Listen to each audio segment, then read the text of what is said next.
माह रमजान में 27वें रोजे वाले दिन मेरी सास रोजे की हालत में नमाज पढ़ने लगी तो उसकी मौत हो गई। वह पूरे खानदान में एक शैतान औरत के रूप में मशहूर थी, मगर उसकी मौत को देखकर सब लोग कहने लगे कि यह बहुत नेक थी।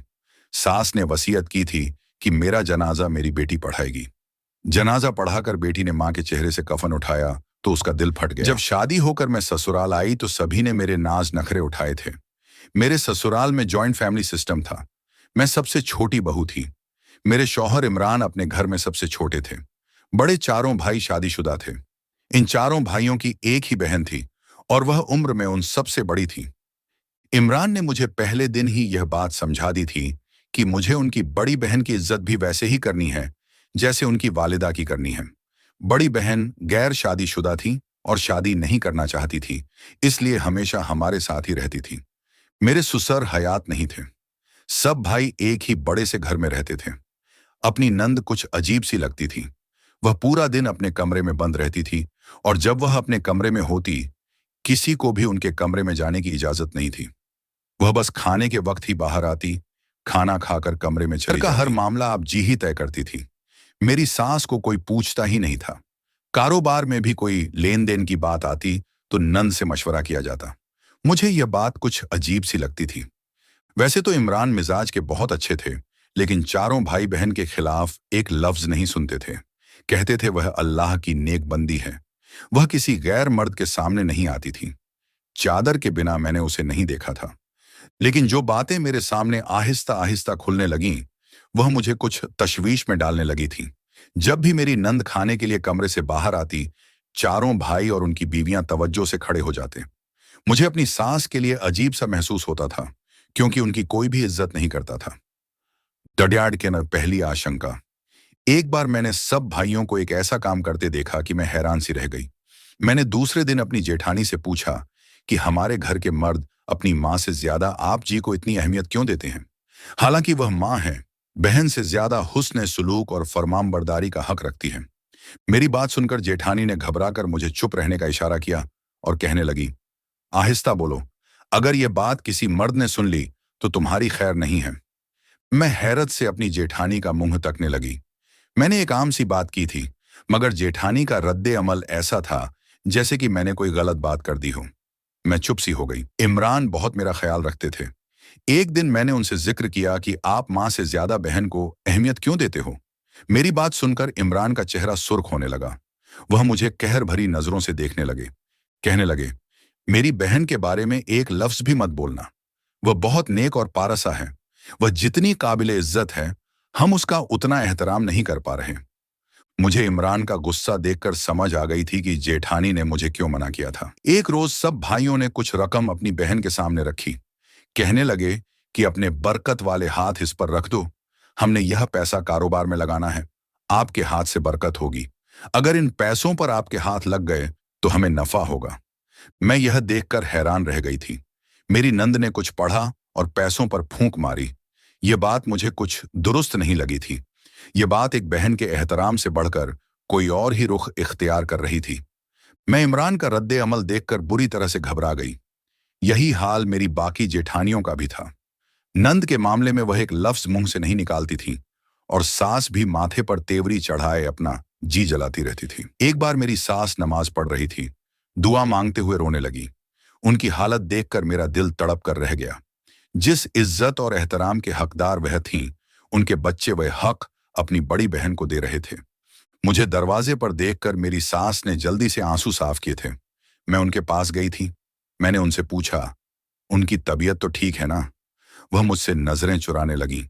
कहने लगी, मैं ठीक हूं। मैंने उनसे कहा कि मैंने इन्हें कभी नंद के साथ बैठकर बातचीत करते नहीं देखा। फिर जो बात गुस्से से उन्होंने मुझे बताई, उसे सुनकर मेरा दिमाग चकरा गया था। नंद के कमरे में सिर्फ चारों भाई ही जाते थे।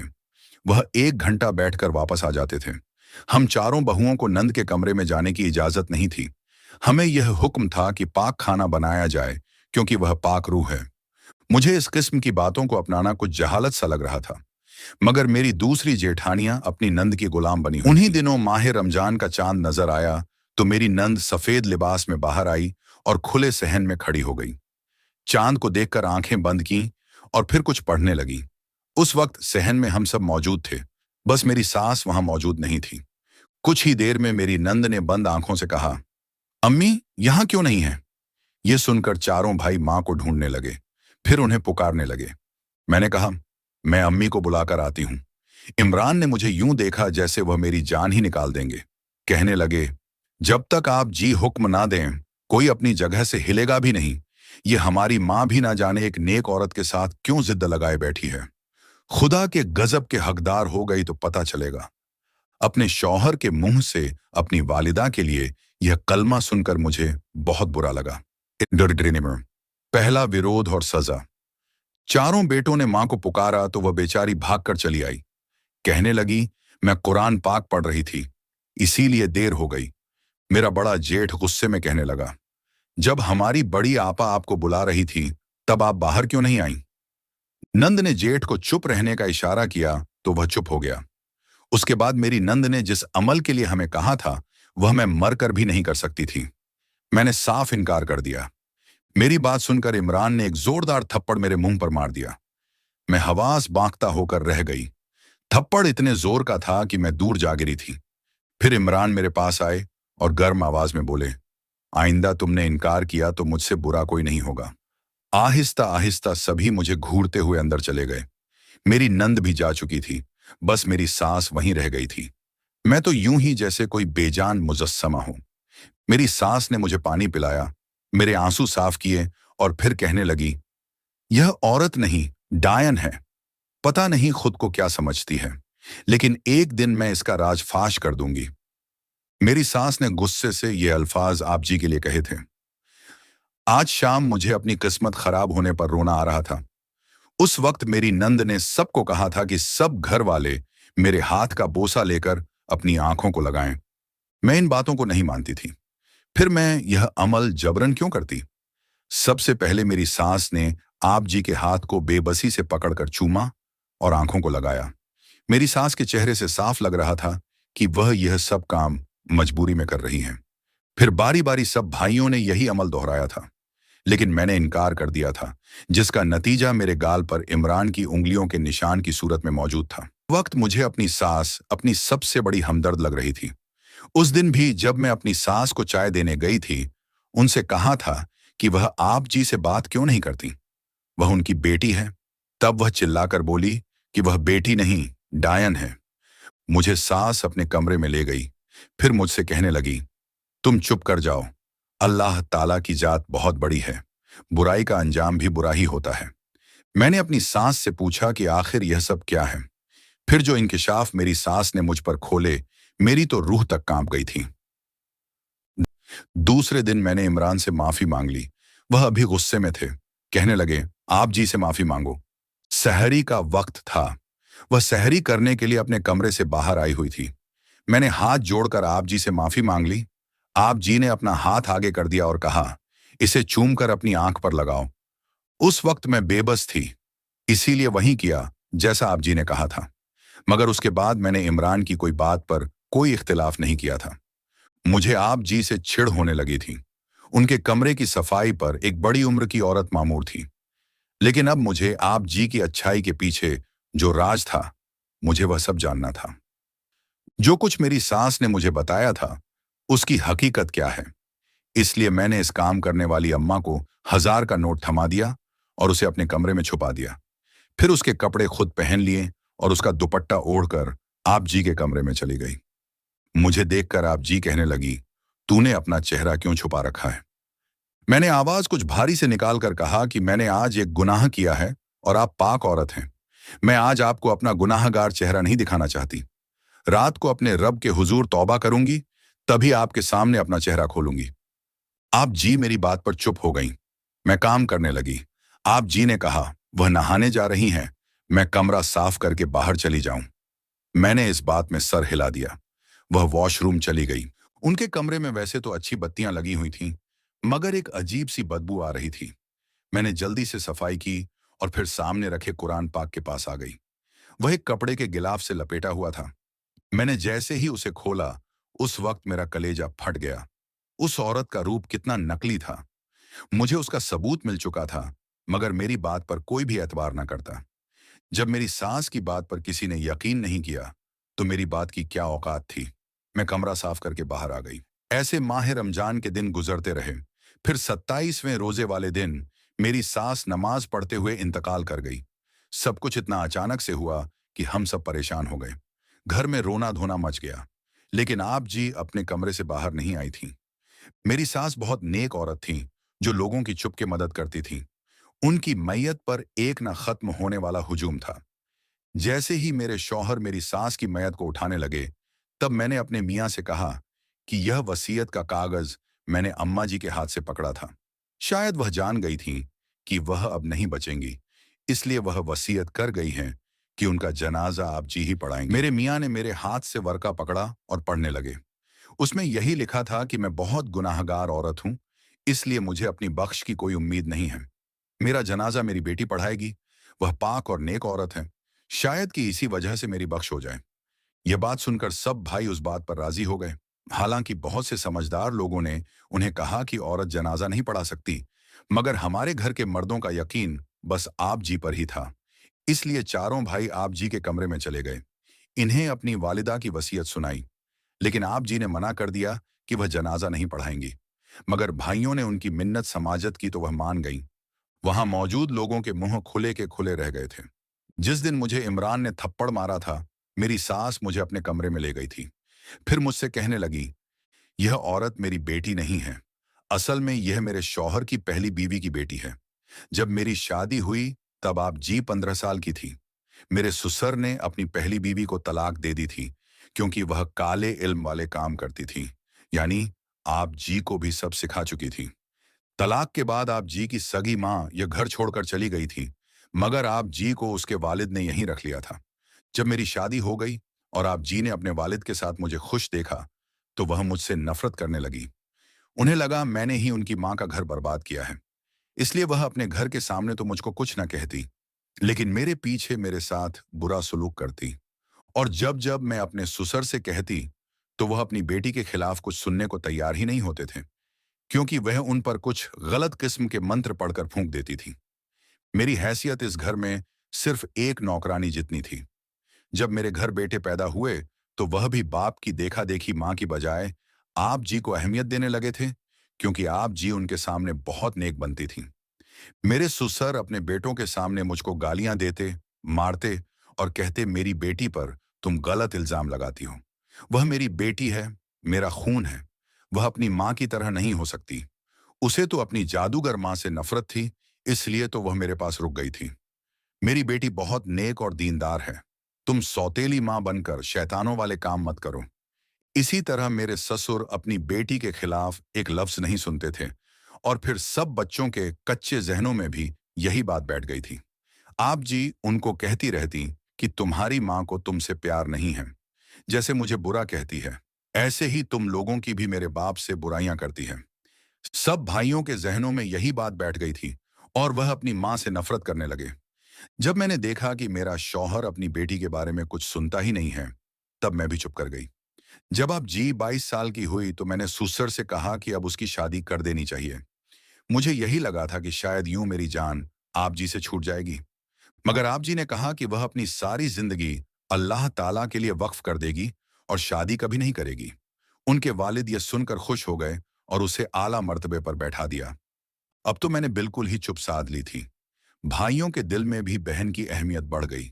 सब कहते, देखो हमारी बहन अल्लाह से कितनी मोहब्बत करती है। आप जी का बढ़ता प्रभाव, वक्त के साथ साथ आप जी के चर्चे आम होने लगे थे। भाइयों ने भी बाप की तरह आप जी को ही अहम समझ लिया था। उसके खिलाफ एक लफ्ज नहीं सुनते थे। आप जी का मकसद मेरी जिंदगी को अजीर्ण बनाकर अपनी माँ का बदला लेना था। इसी चक्कर में वह अपनी जिंदगी भी बर्बाद कर चुकी थी। शादी नहीं की थी और अब खुद भी बुढ़ापे की दहलीज पर कदम रख चुकी थी। कमरे की जांच परख, जब मेरी सास ने मुझे यह बताया, तब मुझे अपने कानों पर यकीन नहीं आया था। इसलिए जब मैं आप जी के कमरे में सफाई करने गई, तो अपनी आंखों से देख लिया। कुरान पाक के गिलाफ में मौजूद कुरान पाक नहीं था, बल्कि किसी काले जादू की मंत्र वाली किताब थी जो वह पढ़ती थी। आप जी ने सबको अपने काबू में कर रखा था। भाभियों को गुलाम बनाकर रखना चाहती थी, जैसे सारी जिंदगी मेरी सास पर हुक्मरानी की थी। वह तीनों आप जी की मर्जी के खिलाफ एक कदम नहीं चलती थीं। मेरी सास आप जी का राज फाश करना चाहती थी। योजना तैयार करना। जब मेरी सास का इंतकाल हो गया तो मैं बहुत रोई। मेरी एक यही तो हमदर्द थी। आज वह भी जा चुकी थी और अब आप जी अपने असल चेहरे के साथ सबके सामने आ चुकी थी। जब वह जनाजा में कुरान मजीद की सूरत पढ़ना चाहती तो उनके मुंह से मंत्र निकलने लगते थे, क्योंकि उन्होंने सारी जिंदगी मंत्र ही पढ़े थे। ये सब देखकर चारों भाइयों के रंग उड़े हुए थे। लोगों की सरगोशियां शुरू हो चुकी थीं। सभी आप जी को नागवारी और नापसंदीदगी से देख रहे थे। आप जी को कुरान मजीद की कोई सूरत नहीं आती थी। वह सबके सामने काले जादू वाले मंत्र पढ़कर शर्मिंदा खड़ी थी। फिर उसी वक्त मेरी सास उठकर बैठ गई थी। असल में मेरी सास मरी नहीं थी, बल्कि यह सब प्लान हम दोनों ने मिलकर बनाया था, ताकि आप जी का चेहरा बेनकाब किया जा सके।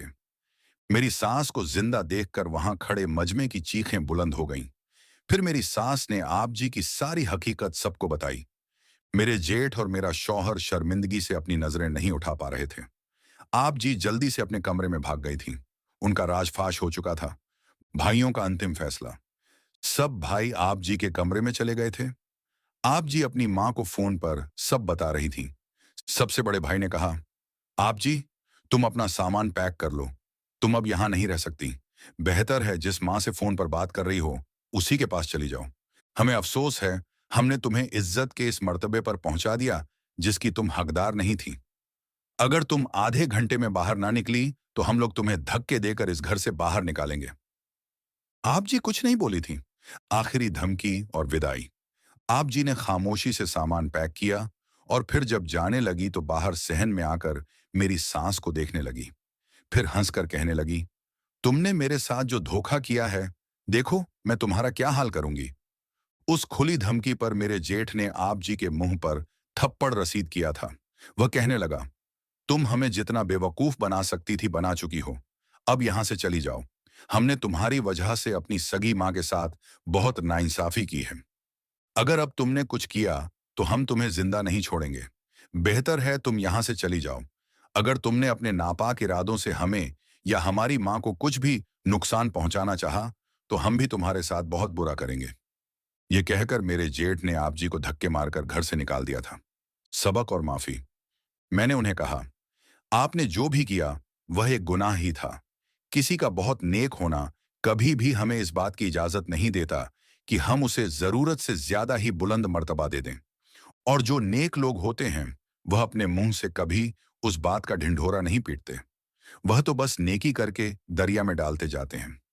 आप जी के जाने के बाद सब घर वालों ने मेरी सास से माफी मांग ली थी और मेरी सास ने उन्हें माफ कर दिया था। खुशी की वापसी। आज इतने सालों बाद इस घर में सब कुछ ठीक हो गया था। मेरी सास भी बहुत खुश है। वह अल्लाह ताला का शुक्र अदा करती है कि उसकी करम नवाजी से यह घर जन्नत बन गया है। अब घर में शांति है। सब भाई अपनी मां का सही एहतराम करते हैं। हम बहुओं को भी बराबर का हक मिलता है। कोई भी ऐसी रस्म रिवाज नहीं है जो दीन के खिलाफ हो। इमरान अब समझ गए हैं कि सच्ची नेकी क्या होती है और दिखावटी नेकी क्या होती है। वह अपनी गलती पर शर्मिंदा हैं और मुझसे माफी मांग चुके हैं। सबक। इस पूरे वाकये से हमें यह सबक मिलता है कि सच्ची नेकी दिखावे की नहीं होती। रिश्तों में संतुलन जरूरी है। कोई भी रिश्ता दूसरे से ज्यादा अहम नहीं होना चाहिए। अंधा यकीन खतरनाक होता है। मां का मकाम सबसे ऊपर है। दीन के नाम पर गलत काम करना सबसे बड़ा गुनाह है। आज हमारे घर में वह सुकून है जो अल्लाह ताला की मर्जी के मुताबिक जिंदगी गुजारने से मिलता है। हम सब अपने अपने फरायज ठीक से अदा करते हैं और एक दूसरे का एहतराम करते हैं। ये कहानी हमें याद दिलाती है कि सच हमेशा सामने आ जाता है और झूठ और फरेब कितना भी बड़ा हो, एक ना एक दिन बेनकाब हो ही जाता है। अल्लाह हमें सच की राह पर चलने की तौफीक दे। आमीन।